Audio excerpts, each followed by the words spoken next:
Hi guys, welcome back to my channel. This is a quick video showing you how you could achieve this compact dressing section in your bedroom, especially if you've got limited space.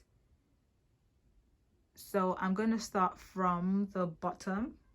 So in the bottom there we've got 4 thrones, which I got from IKEA.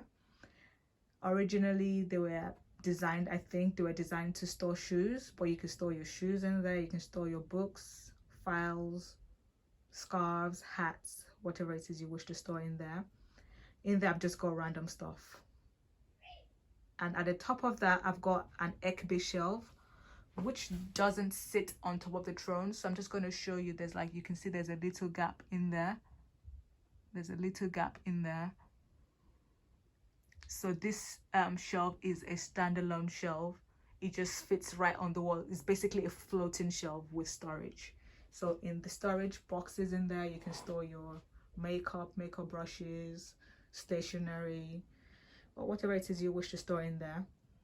And I also have these 4 boxes from IKEA. They are metal boxes, quite spacious. In there I've got perfumes, my makeup, and yeah, jewelry as well in there.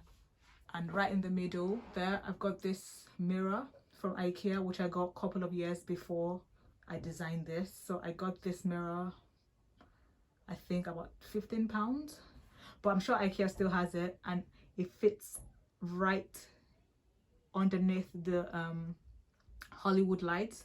So this light is from IKEA. The light costs £18,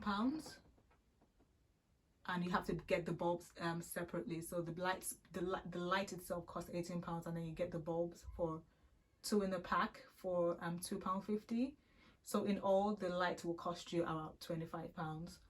And just at the top there I've just got some random paintings in there. So on top of the shelf there's enough space for you to store whatever it is you want to store. You can store your books on there, you can use that as a bookshelf. I've just got a candle there and a diffuser and a book at the top there.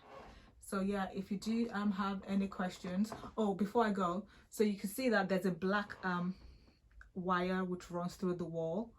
So what I do is, to cover that up, I mean, you could cover that up, you can go to like a regular tool store and just get one of those white covers for wires, and that will just cover that up nicely. But because I have this rotating storage on my shelf, which I'm going to show you in a sec, I put that on the table and that covers the light up, so I have absolutely no issues with that. I'm just going to show you quickly what I put on this desk that covers up the light. So yeah, I've got this rotating storage which I got from Amazon, but I've also found it on eBay and on Argos, and they cost about £9 to £15. So yeah, and that covers up the wire, I mean, fairly good. So yeah, I have no issues with that. So if you do have any questions, please leave them in the comment section bar below, and I'll be happy to respond as soon as I can. Thank you for watching. Bye.